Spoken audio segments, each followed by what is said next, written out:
দুই দফায় ভোট গ্রহণ এবং কয়েক রাউন্ডে গণনার পর একেবারে স্পষ্ট হয়ে গিয়েছে যে ভারতের পশ্চিমবঙ্গে সরকার গঠন করতে চলেছে বিজেপি। ২০০টির বেশি আসনে জয়ী হয়েছে দলটি। এই সার্বিক বিষয় নির্বাচনের আগে পরে এবং এখনকার পরিস্থিতি নিয়ে সব কিছু নিয়ে আমরা আলোচনা করব। আজকে আমাদের সঙ্গে যুক্ত হয়েছেন কলকাতা থেকে সেখানকার সাংবাদিক এবং রাজনৈতিক বিশ্লেষক অভিজিৎ মজুমদার। দাদা, আপনাকে স্বাগত জানাচ্ছি এনপিবি নিউজে। নমস্কার, অনেক ধন্যবাদ। দাদা, প্রচারণা, ভোট গ্রহণ এবং পরবর্তীতে ফল প্রকাশ এবং কেন্দ্রীয় যে নিরাপত্তা বাহিনী থেকে শুরু করে যে নিরাপত্তার একটি চাদরের মধ্যে ঢেকে ফেলা হয়েছিল পশ্চিমবঙ্গের পুরো সীমানাকে, তো এই সব মিলিয়ে যে নির্বাচনের পরিবেশ পরিস্থিতি ছিল এবং বিগত সময়ে যে সমস্ত নির্বাচনগুলো হয়েছিল, এই যে সার্বিক চিত্র যদি আপনাকে মূল্যায়ন করতে বলি, তাহলে এবারের নির্বাচনী প্রেক্ষাপট কেমন ছিল আসলে? দেখো, এবার স্ট্রাকচারালি অনেকটা যাকে ইংরেজিতে বলে লেভেল প্লেইং ফিল্ড, সেরম ভাবে ইলেকশনটা হয়েছে। এই যে এত এত ইয়ে থেকে প্যারামিলিটারি সেনা থেকে শুরু করে পুলিশ থেকে শুরু করে এত কিছু মোতায়েন করার একটাই লক্ষ্য ছিল যে এর আগে আগে পশ্চিমবঙ্গে যে নির্বাচন হয়েছে তাতে যে ধরনের হিংসা এবং যে ধরনের অ্যালিগেশনস হয়েছে যে আহ, আহ, যে ছাপ্পা ভোট, মানে বিপুল পরিমাণে ছাপ্পা ভোট হয় ইভিএম সত্ত্বেও, যে ইভিএম গণনা তো একটা ব্যাপার, কিন্তু তুমি যদি লোকজনকে ইয়েতেই আসতে না দাও, বুথেই আসতে না দাও, সেখানে থ্রেট করো গিয়ে গ্রামে গ্রামে যে আপনারা বেরোবেন না, আপনাদের ভোট পড়ে যাবে, বা এই যে ভোটার্স লিস্ট, এখানে প্রচুর ভুয়ো ভোট থেকে শুরু করে যারা মারা গেছেন তাদের নাম লিস্টে নাম থেকে যাওয়া, আমার মতো লোকজন যারা একসময় যাদের নাম ছিল খুব অল্প বয়সে কলকাতার ভোটার্স লিস্টে নাম ছিল, কিন্তু তারপরে বম্বে এবং দিল্লিতে সাংবাদিকতা এবং কাজের সূত্রে আমি চলে যাওয়ায় আমার এখন ভোট দিল্লিতে, অনেক বছর ধরে দিল্লিতে বম্বেতে, কিন্তু আমার নামটাও রয়ে গেছে তো সেখানে। তো এরকম এরকম লক্ষ লক্ষ, এরকম 92 লক্ষ নাম বাদ গেছে এইবার। এবার এতে কি হতো যে আহ, যাদের ভোট দেওয়ার কথা তাদেরকে মানে তারা হয়তো দিতে পারছে না, কিন্তু একটা সময়ের পরে 3টে 4টের পরে বুথ দখল করে এই যারা এখন অব্দি, মানে যারা মারা গেছেন বা যে নামগুলোতে ভোট পড়েনি সেই নামগুলোতে ছাপ্পা ভোট হতো। তো এই যে প্রক্রিয়াটা, এই যে রিফর্ম, এই যে ভোটার্স রোল রিফর্ম, যেটা এসআইআর বলছে, সেইটার মাধ্যমে অনেক এই জিনিসগুলো বন্ধ হলো। এইটা একটা first structural reform. Second structural reform হচ্ছে যে ইলেকশন কমিশন প্রত্যেকটা বুথে, হাজার হাজার বুথ যে আছে সারা বাংলায়, সে প্রত্যেকটা বুথে ক্যামেরা, বুথের ভেতরে ক্যামেরা এবং বুথের বাইরে ক্যামেরা, এবং বুথে ক্যামেরা না থাকলে ইলেকশন হবে না, মানে সেখানে ভোট গ্রহণ হবে না।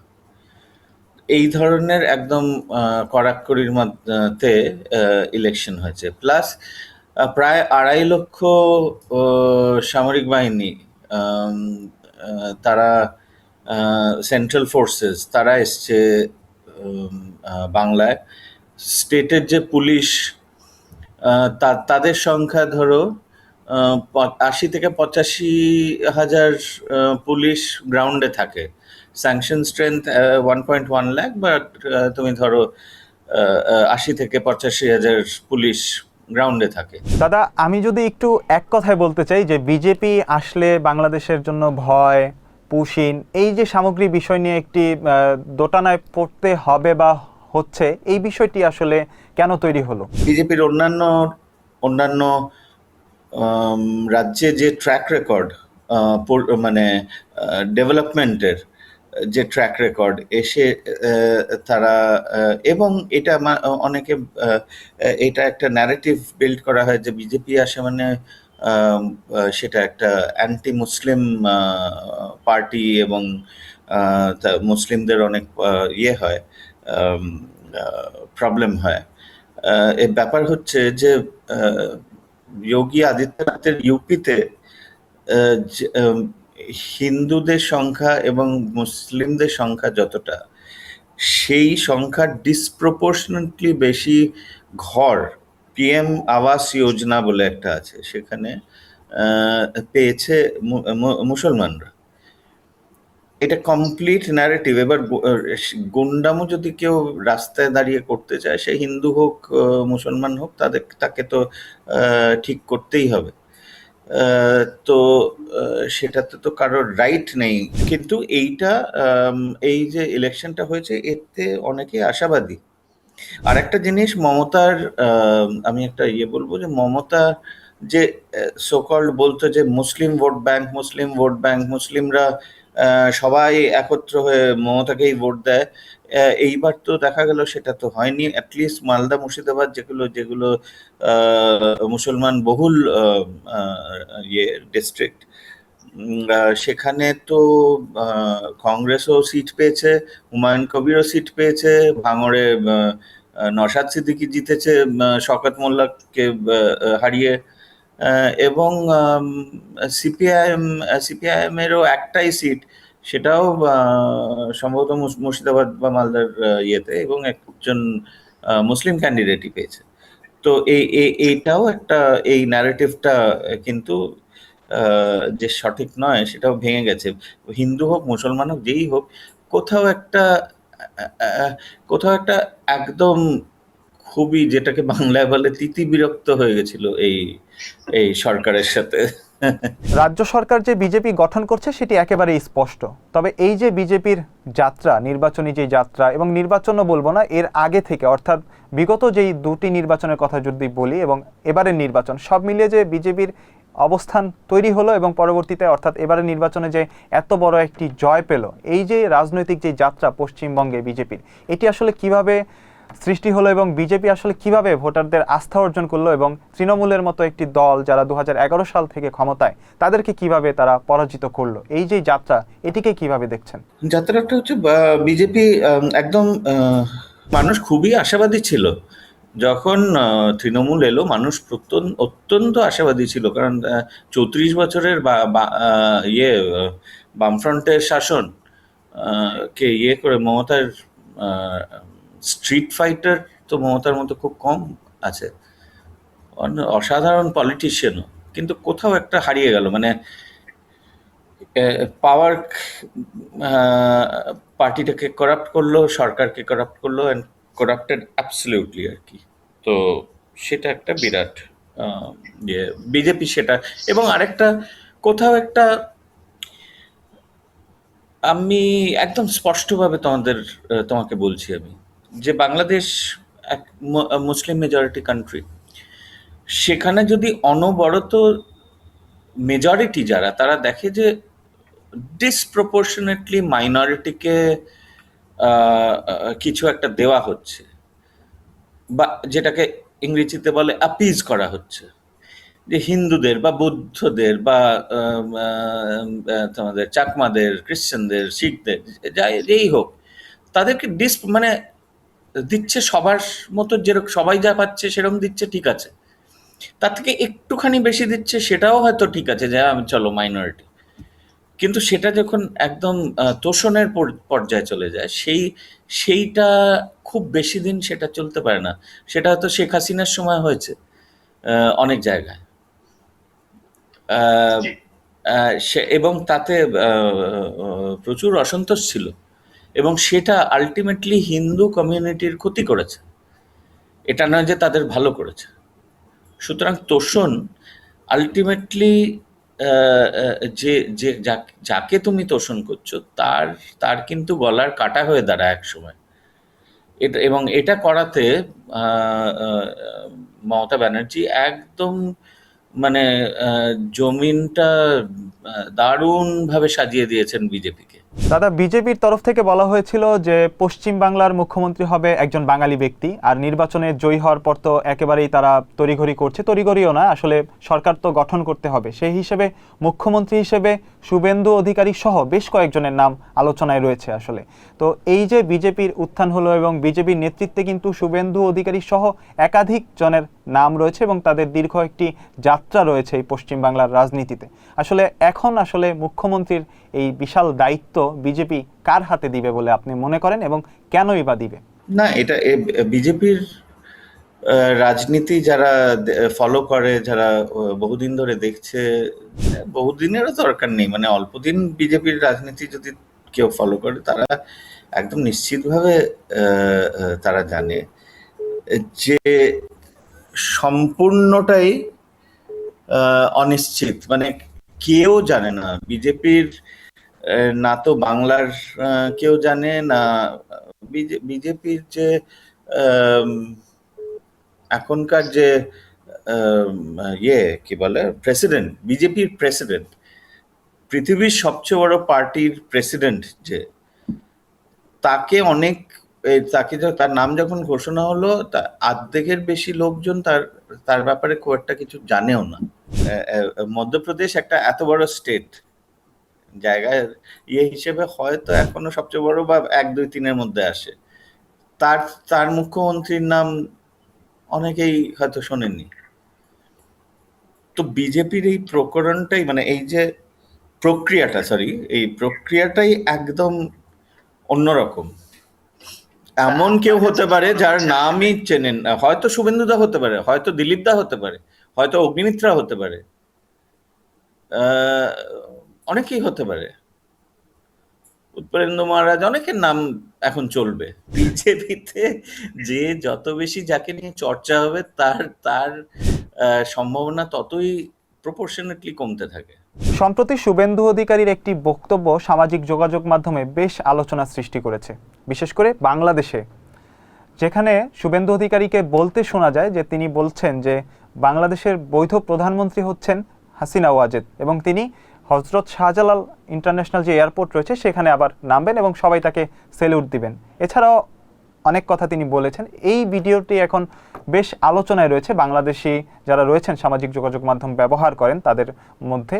তো এই বিষয়টিকে কিভাবে দেখছেন? এবং যেহেতু বিজেপি এখন ক্ষমতায় আসছে এবং শুভেন্দু অধিকারী এই বক্তব্যটি দিয়েছিলেন, আমি যতটুকু জানি এটি অনেক আগেই দিয়েছিলেন, কিন্তু এখন আলোচনায় আবার এসেছে, তো এই বিষয়টিকে কিভাবে দেখছেন এবং মানুষের মধ্যে কোনো ভয়, বিশেষ করে বাংলাদেশিদের মধ্যে কোনো ভয় বা ভীতি কাজ করবে কিনা? আমি দেখছিলাম, আমি আমি শুনেছি এই ব্যাপারে লাস্ট 2-3 দিন ধরে আমি এবং আমি অবাক হয়ে গেলাম যে এইটা, এবং আমি জানতামও যে শুভেন্দুদার এই স্টেটমেন্টটা, আমি ডেটটা দেখলাম, সেটা হচ্ছে October 10th 2024, October 10, 24। তার মানে 1.5 বছর কেটে গেছে সেটা। এইটা এইটা August 5, 2024-এর কয়েক মাস পরে দেওয়া, যখন একদম হিংসা এবং এগুলো তুঙ্গে, এবং প্রচুর খবর আসছে যে ওখানে হিন্দুদের উৎপীড়ন এবং তাদেরকে টার্গেট করা, মাইনরিটি, আওয়ামী লীগের তো অবশ্যই ওভারঅল আছে, বাট একটা একটা বিরাট আসছে যে সেখানে violence against Hindus, violence against Buddhist minorities, হ্যান ত্যান, এটা নিয়ে আসছে। তো সেই সময়, এবং শেখ হাসিনা জাস্ট আমাদের আমাদের দেশে এসছেন 3-4 মাস হয়েছে। That is one, it is completely outdated. মানে এইটা যে এখন এটাকে নিয়ে করা হচ্ছে, এটাই মিসচিভিয়াস। যারা এটাকে নিয়ে খুব বেশি করছে, তাদের একদম সোর্সে যাওয়া উচিত, কারা করছে। হচ্ছে যে শুভেন্দু বাবু তখন কোন রকম কোন কনস্টিটিউশনাল পদে, except leader of the opposition in in West Bengal assembly, এইটুকু তিনি লিডার, তিনি একজন লিডার, আমাদের অপোজিশন লিডার হিসেবে, একটা পার্টির হিসেবে, লিডার হিসেবে, তাও আবার একটা রাজ্যে, বিজেপি এবং বিজেপির লিডার হিসেবে তিনি এটা বলেছেন যে শেখ হাসিনার এবার আমি একটা কথা বলতে চাই যে তখন মানে যতদিন ইউনূস সরকার ছিল প্রায় প্রতিদিন ভারতের এগেনস্টে, অনেক সময় সরাসরি হিন্দুদের এগেনস্টে প্রচুর মন্তব্য। ভারত তো মানে ভারত ওয়াজ দ্য ভিলেন। কারণ আমরা হয়তো মানে ভারতের অনেক নীতিতে ভুল হয়েছে। কোনো জায়গায় শেখ হাসিনাকে আমি আমি সাংবাদিক হিসেবে বলতে পারি যে শেখ হাসিনাকে হয়তো একটা সময়ের পর ভারতের আর ব্যাক করা উচিত হয়, বাট যাই হোক না কেন, ভারতকে এভাবে ভিলেন বানানোটা এবং সেটা পার্টিগত রাজনীতিতে হচ্ছে, আমি সেটা আমি বুঝতে পারি। বাংলাদেশ সরকার থেকে এই যারা নতুন যারা সত্তায় এসছিল, যাদের সদ্য জাস্ট শিং ভেঙে মানে যাদের শিংও হয়নি আর কি, তারা মিনিস্টার হয়ে গেল, তারা কিন্তু দিনরাত ভারতের এগেনস্টে, তো ভারতের থেকে নাকি নর্থ ইস্টকে আলাদা করে দেবে, হ্যান ত্যান। তারা রাত্রিরে শোয়ার সময় একটা পোস্ট দিচ্ছে ফেসবুকে, সকালে উঠে সেটা ডিলিট করছে, সন্ধেবেলা একটা পোস্ট দিচ্ছে, রাত্রিরে ডিলিট করছে। এবং এরা এরা মানে এরা পদস্থ সরকারে, এরা মিনিস্টার, এরা অ্যাডভাইজার, এরা তো এই ধরনের ইয়েতে তুমি একটা জিনিস দেখবে, ভারত থেকে কিন্তু একটাও ইম্যাচিওর কমেন্ট অ্যাবাউট বাংলাদেশ যায়নি সেই সময় চূড়ান্ত প্রভোকেশনে। হ্যাঁ, প্রভোকেশন মানে যতটা অ্যান্টি ইন্ডিয়া সেন্টিমেন্ট ওখানে এসছে, তার ডেফিনেটলি রাজনৈতিক ফায়দা উঠিয়েছে। বিজেপিও উঠিয়েছে, তৃণমূলও উঠিয়েছে, কংগ্রেসও উঠিয়েছে, কিছু কিছু ভাবে ভারতের সব পার্টি উঠিয়েছে।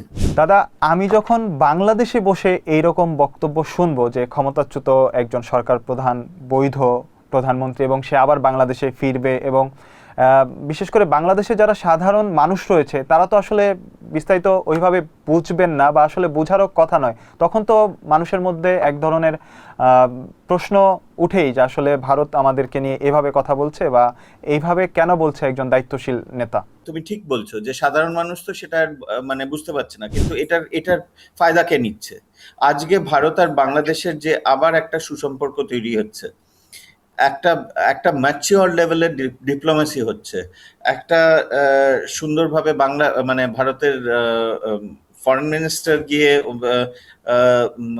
তারেক সাহেবকে দেখা করে এসছেন, সুন্দরভাবে আপ্যায়ন করা হয়েছে তার। তোমাদের ফরেন মিনিস্টার এখানে এসছে, বিভিন্ন লেভেলে কথা হয়েছে, ইভেন বিএনপি বিজেপি পার্টি লেভেলে একটা মেকানিজম তৈরি হয়েছে। একটা সুসম্পর্ক আস্তে আস্তে দুটো নেবারের গড়ে উঠছে, এবং এখানে আমার মনে হয় যে আমাদের মানে সাংবাদিক হিসেবে আমাদের কিন্তু এটাকে কোথাও একটা এই ন্যারেটিভটার মোকাবেলা করা উচিত।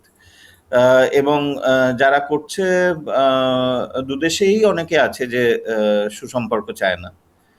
আমার দেশেও ডেফিনেটলি আছে, তোমার দেশেও আছে, সুসম্পর্ক চায় না। এবং আমাদের দুই দেশের বাইরেও দু একটা দেশ আছে, তারা তো একেবারেই চায় না। আর সবচেয়ে বড় কথা হচ্ছে ডিরেক্ট শুভেন্দু অধিকারীর সাথে বা যেই হোক না কেন, দিলীপ ঘোষ হোক, যেই হোক, অগ্নিমিত্রা পাল হোক, তার সাথে একদম ভারতের সাথে বাংলাদেশের সম্পর্কর হচ্ছে সেন্টার। সেখানে আজকে যদি অমিত শাহ এটা বলতো, বা জয়শঙ্কর সাহেব এটা বলতেন, বা মোদিজি এটা বলতেন, অমিত শাহজি এটা বলতেন, তাহলে একটা অন্য ব্যাপার একেবারেই। বা তা একজন জুনিয়র মিনিস্টারও সেন্টারে এটা বলতো, তাহলে একদম অন্য ব্যাপার। সো আমাদের না একটু ম্যাচিওরলি এই মেকানিজমগুলো খুব ইম্পর্টেন্ট।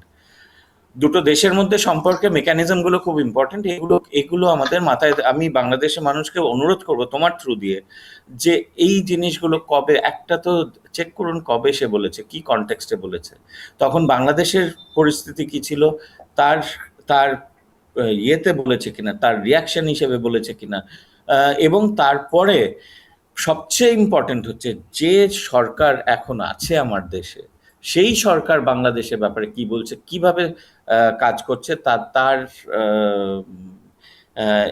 ইঙ্গিত এবং ইয়ে কি, উক্তি কি, সেগুলো সেইগুলো দেখা মোস্ট ইম্পর্টেন্ট। তৃণমূল কংগ্রেসের নেতৃত্বাধীন সরকারের তো ইতি ঘটতে চলেছে পশ্চিমবঙ্গে। এবার বিজেপি সরকার বসবে, কেন্দ্র বিজেপি সরকার। দীর্ঘদিন আমরা শুনতাম যে পশ্চিমবঙ্গের যেই উন্নয়নে বাধা, কেন্দ্রীয় সরকার অর্থ যোগান থেকে শুরু করে বিভিন্ন সমস্যার কথা বলতো পশ্চিমবঙ্গের তৃণমূল সরকার। তো এবার তো পশ্চিমবঙ্গেও বিজেপি সরকার এবং কেন্দ্রেও বিজেপি সরকার। তো এবারের যেই রাজ্য ভার, অর্থাৎ বিজেপি যে রাজ্য পরিচালনা করবে, তাদের তো আশা করি সমস্যা হবার কথা নয়। তো এই বিষয়টিকে কিভাবে দেখছেন? এবং আরেকটি বিষয় যুক্ত করতে চাই যে এই যে পশ্চিমবঙ্গে বিজেপি সরকার, কেন্দ্রে বিজেপি সরকার এবং পাশে যে আমরা প্রতিবেশী বাংলাদেশ রয়েছি, বাংলাদেশের সরকারের সঙ্গে এই যে তিনটি সরকারের যেই সম্পর্ক, এই সম্পর্ক আসলে কিভাবে উন্নয়ন হবে এবং আসলে বাংলাদেশ এবং ভারতের মানুষের সম্পর্ক উন্নয়ন বা বিভিন্ন যেই আমাদের অধিকার রয়েছে বা দুই দেশের মানুষের যেই বিষয়গুলো রয়েছে, সেগুলো আসলে কিভাবে সমাধান হবে বলে না আপনি মনে করেন আর কি? অনেক বেটার হবে। এক তো দেখো, অনেক কিছু জিনিস এই পদ্মা থেকে শুরু করে অনেকগুলো জিনিসই সম্ভব হয়। ইভেন এনক্লেভ এক্সচেঞ্জ যেগুলো, সেগুলো আরো মানে তার আগেও ইয়ে সম্ভব, মানে বা ফেন্সিং বর্ডারে একটা অনেক বেটার আন্ডারস্ট্যান্ডিং সম্ভব। তোমরাও চাও না যে বর্ডার ক্রস করে তোমাদের দেশে কেউ ইললিগালি যাক, তোমরাও চাইবে সবাই ভিসা নিয়ে আসুক, পাসপোর্ট নিয়ে আসুক। আমরাও চাইবো সবাই ভিসা নিয়ে আসুক, পাসপোর্ট নিয়ে আসুক। আমরা চাইবো না ইললিগাল ইনফিল্ট্রেশন। সিম্পল। সো যখন সেম পার্টিরই দুটো সরকার, একটা সেন্টারে একটা রাজ্যে, তখন নেগোশিয়েট করতে বাংলাদেশের অনেক সুবিধা হবে। পদ্মা থেকে শুরু করে বিভিন্ন ইস্যুতে আমার মনে হয়, আমার আমার এবং মনে হয় না, আমার দৃঢ় ধারণা যে এবার কিন্তু অনেকটা অনেক তাড়াতাড়ি আমরা এগোতে পারবো এই ইস্যুগুলোতে।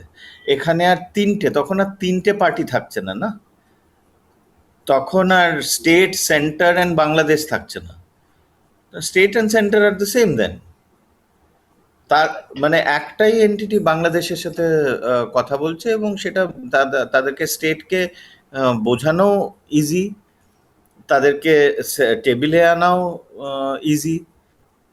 এবং একজন মুখ্যমন্ত্রী যিনি জেদ করে বসে আছেন যে আমি এটা দেব না, ওটা দেব না, আমি এটা করতে দেব না, আমি এখানে ইয়ে করব, বাধা দেব, সেইটা বেটার না যেখানে একজন মুখ্যমন্ত্রী যে সেন্টারে যে যারা তার থেকে অনেক সিনিয়র, যারা prime minister, home minister, foreign minister, finance minister, defence minister যারা বসে আছে, তাদের সাথে একসাথে তাল রেখে যে হ্যাঁ ঠিক আছে, এটা যখন আমাদের দেশের নীতি, পররাষ্ট্রনীতি, সেই হিসেবেই কাজ হবে। তো অবভিয়াসলি সেখানে কাজ অনেক তাড়াতাড়ি হবে, অনেক সুসংগঠিতভাবে হবে, শান্তিপূর্ণ ভাবে হবে। আমার মনে হয় যে এটা বাংলাদেশ আর ভারতের সম্পর্কের জন্য এটা অ্যাকচুয়ালি ভালো হলো। দাদা, আপনাকে অসংখ্য ধন্যবাদ এনপিবি নিউজে যুক্ত হয়ে আপনার মূল্যবান যে মতামত রয়েছে সেগুলো জানানোর জন্য, এবং আশা করি ভবিষ্যতেও আমাদেরকে পশ্চিমবঙ্গ, সেখানকার রাজনীতি সম্পর্কে আমাদের দর্শকদের উদ্দেশ্যে জানানোর জন্য আপনাকে আবার আমাদের সঙ্গে পাবো, এই প্রত্যাশা রেখেই আপনার কাছ থেকে বিদায় নিচ্ছি। অনেক ধন্যবাদ মাজার, আমাকে এই শোতে ডাকার জন্য, আমার সাথে কথা বলার জন্য অনেক ধন্যবাদ।